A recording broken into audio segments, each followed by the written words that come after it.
ในวิดีโอนี้เดี๋ยวผมจะมาสอนวิธีการใช้งานตัวของ Exness App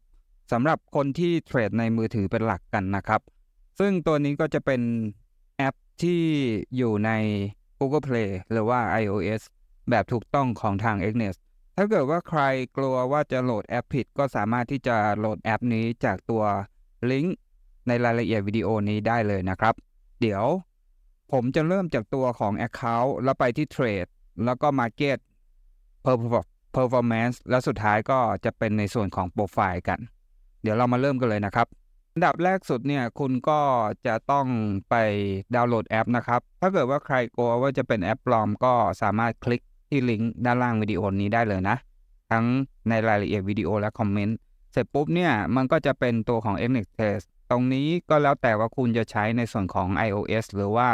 ในส่วนของ Android นะครับเราก็โหลดติดตั้งให้เสร็จสิ้นเรียบร้อยแล้วเนี่ยคุณก็จะได้แอปตัวของ Exness หน้าตาก็จะเป็นประมาณนี้นะเมื่อคุณเข้ามาหน้าแรกของเขาเนี่ยเขาก็จะให้ลงทะเบียนก่อนนะครับสำหรับคนที่ยังไม่มีบัญชีก็สามารถที่จะลงทะเบียนได้เลยไม่ได้มีค่าใช้จ่ายอะไรหรือว่าถ้าเกิดว่าคนที่มีบัญชีอยู่แล้วก็สามารถที่จะล็อกอินเข้าระบบได้เลยนะครับเมื่อเราเป็นบัญชีใหม่เมื่อเปิดขึ้นมาก็จะเป็นหน้าตาแบบนี้เลยนะครับอันดับแรกสุดที่ให้เราทำเนี่ยก็คือในหน้าส่วนของ Account หน้านี้จะรวมตัวของบัญชีเทรดทั้งหมดที่เรามีกับ Exness อยู่ในหน้านี้นะครับเราก็ติ๊กบวกที่ Create New ถ้าเกิดว่าใครไม่ชอบภาษาอังกฤษก็สามารถที่จะคลิกไปที่ตัวของโปรไฟล์นะครับแล้วเสร็จปุ๊บก็กดรูปเฟืองแล้วก็เปลี่ยน language ตรงนี้นะครับเป็นภาษาไทยได้เลยนะครับซึ่งตัวนี้ก็จะเปลี่ยนเป็นภาษาไทยนั่นเองไปที่ Account แล้วกด Create New นะครับซึ่ง Create New ตรงนี้ก็จะมีทั้งหมด2แบบให้เราเลือกอันแรกก็คือตัวของ Demo Account แล้วก็อันที่2เป็น Real Account Demo Account ก็คือบัญชีที่จะใช้ตัวของเงินเสมือนหรือว่าเงินปลอมในการเทรดนั่นเองเหมาะสำหรับมือใหม่ที่เพิ่งเริ่มต้นแล้วก็ยังไม่ทราบวิธีการเทรดก็สามารถที่จะใช้บัญชีทางด้านของ Demo นี้ได้เลยอีกอันหนึ่งก็คือบัญชี Real Account ซึ่งตรงนี้เราต้องฝากเงินเข้าไปเราถึงจะเทรดได้นะครับซึ่งตัวของ Real Account ก็จะมีหลากหลายแบบเราก็ไปเลือกดูได้เลยนะครับอันนี้ในตัวอย่างผมจะเปิดตัวของ Demo Account ก่อนก็สามารถที่จะกด Continue ได้เลยนะครับแล้วเสร็จปุ๊บเนี่ย Leverage ก็เลือกสูงสุดก็คือ1 ต่อ 2,000 Account Nickname จะใส่ไม่ใส่ก็ได้นะครับ Trading Password ก็ใส่ไปได้เลยนะครับต้องมี8 ถึง 15 ตัวอักษรแล้วก็จะต้องมีหมายเลข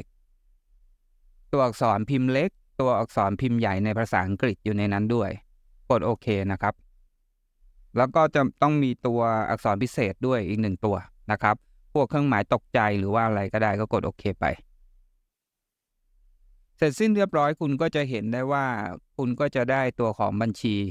มาแล้วซึ่งตัวของบัญชีเนี่ยเราสามารถที่จะคลิกแล้วก็ดูได้หมดเลยว่า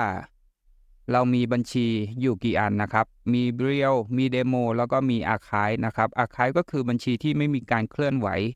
น่าจะเกิน30วันมันก็จะถูกปิดโดยอัตโนมัติเพราะฉะนั้นเนี่ยเราก็สามารถที่จะเลือกดูหรือว่าเปลี่ยนตัวของบัญชีได้จากตรงนี้เลยนะครับเสร็จสิ้นเรียบร้อยแล้วเนี่ยคุณก็จะได้บัญชีขึ้นมามันก็จะมีเมนูข้างล่างก็คือในส่วนของ Deposit Deposit ถ้าเกิดว่าเป็นบัญชีทดลองคุณก็สามารถที่จะใส่เงินที่คุณต้องการได้เลยเนาะแล้วกด Continue เดี๋ยวเรามาดูฟังก์ชันของหน้าแรกตัวของ Account กันนะครับตัวของ Account ตัวนี้ก็จะแสดงด้านบนสุดจะเป็นหมายเลขบัญชีเทรดของเราแล้วก็ประเภทต่างๆว่าเป็น Demo หรือว่าเป็นบัญชีจริงใช้โปรแกรม MetaTrader 4 หรือว่า MetaTrader 5 แล้วเป็นบัญชีประเภทอะไรนะครับอย่างในตัวอย่างตรงนี้ก็จะเป็นบัญชี Demo ประเภท Standard นั่นเองแล้วเราก็จะเห็นด้านล่างลงมาก็จะเป็นจำนวนเงินที่เรามีอยู่ในตอนนี้ซึ่งจะเปลี่ยนแปลงตามตัวของออเดอร์ที่เราเปิดอยู่นะครับหรือว่าถ้าเกิดว่าใครไม่ได้มีออเดอร์เปิดเลยก็จะแสดงจำนวนเงินเป็นค่าที่คงที่นั่นเองเรามาดูทางด้านล่างกันนะครับทางด้านล่างแท็บแรกก็คือแท็บตัวของ Open นั่นเองแท็บตัวของ Open ตัวนี้ก็จะแสดงให้เห็นถึงออเดอร์ที่กำลังเปิดอยู่ ว่ามีการติดลบหรือว่ามีการบวกกี่เหรียญอย่างในตัวอย่างตัวนี้ผมก็ทำการเซลล์ XAU USD หรือว่าทองคำติดลบอยู่66เหรียญตัวของแถบที่2ก็จะเป็นในส่วนของ pending ตัวนี้ก็จะแสดงถึงออเดอร์ที่เราเปิดแบบ buy stop sell stop หรือว่า buy limit sell limit ที่ยังไม่ถึงราคา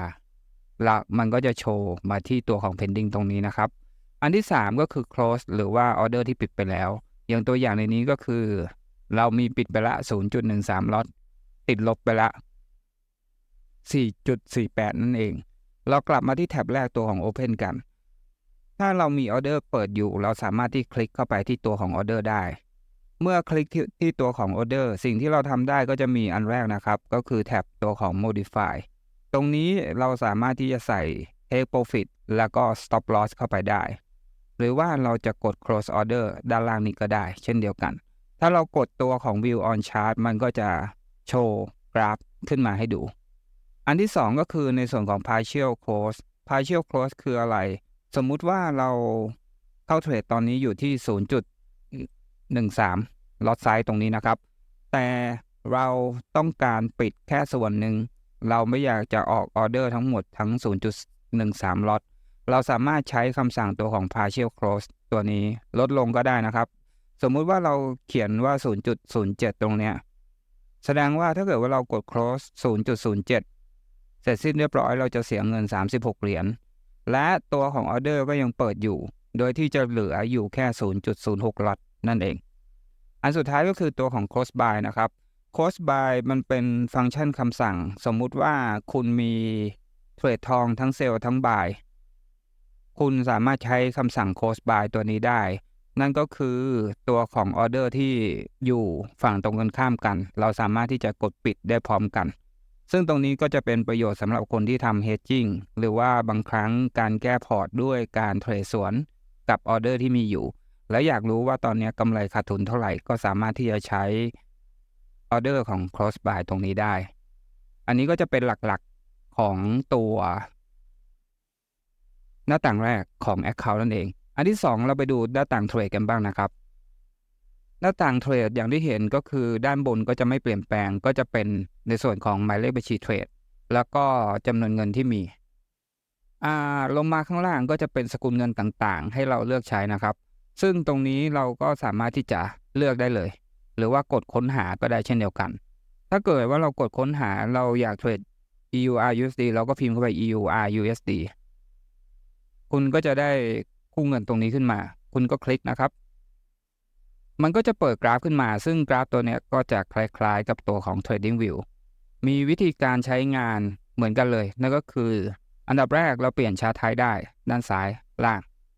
เปลี่ยนเป็นบาร์เปลี่ยนเป็นแคนเดิลได้หมดนะครับอันที่2ก็คือเปลี่ยนในส่วนของ Time Frame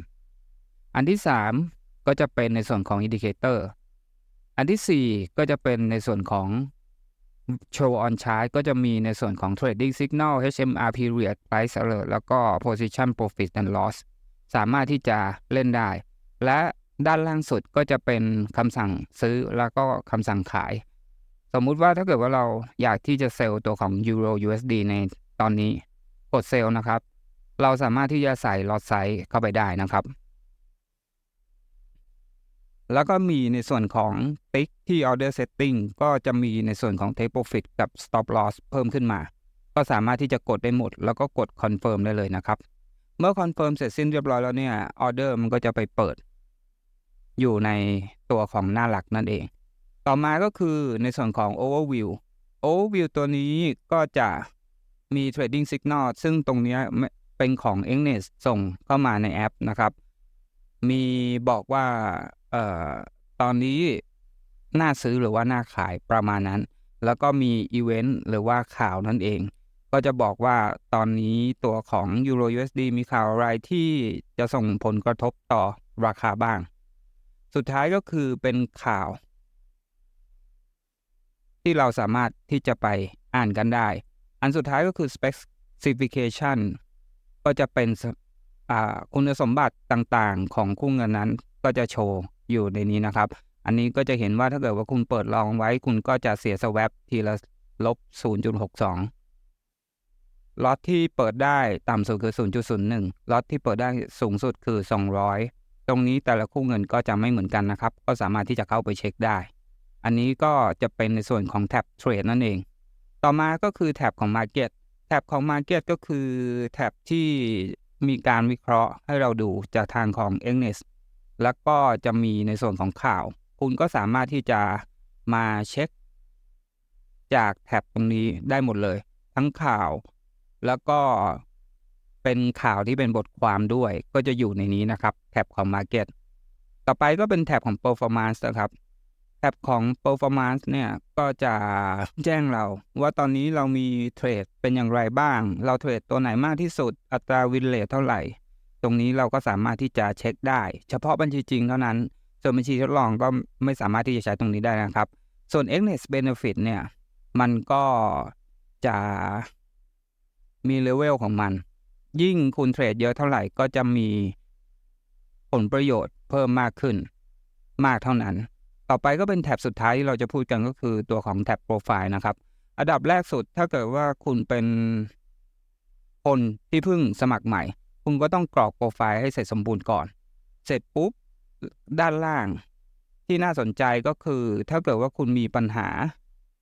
ในการเทรดหรือว่ามีปัญหาเกี่ยวกับออเดอร์การฝากถอนเงินสามารถที่จะคลิกตัวของ Live Chat เพื่อที่จะคุยกับทาง Exness ได้โดยตรงเลยแล้วสุดท้ายเราไปดูตัวของการตั้งค่ากันก็ไม่มีอะไรมากนะครับก็จะมี language experience appearance ก็สามารถที่จะเปลี่ยนเป็น dark mode ได้เช่นเดียวกันแล้วก็ security type ก็เป็นโฟนหรือว่าจะเลือกอย่างอื่นก็ได้นะครับอันนี้ก็จะเป็นการป้องกันการเทรดแบบอันนี้ก็จะเป็นการป้องกันการฝากและถอนเงินแล้วก็ในส่วนของ passcode ก็จะเป็นรหัสที่เอาไว้ใช้เข้าแอปนะครับอันนี้ก็จะเป็นในส่วนของ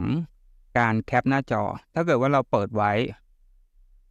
เราสามารถที่จะแคปหน้าจอได้นะครับแล้วก็สามารถที่จะซ่อนตัวของเงินทุนก็ได้เช่นเดียวกันอันนี้ก็จะเรียบร้อยนะครับตรงนี้ก็จะเป็นทั้งหมดของตัวของแอป Exness ถ้าเกิดว่าใครสนใจก็สามารถที่จะคลิกลิงก์ไปดาวน์โหลดกันได้เลยอยู่ในรายละเอียดวิดีโอนี้นะครับถ้าคุณกลัวว่าจะโดนแอปปลอมหรืออะไรเนี่ย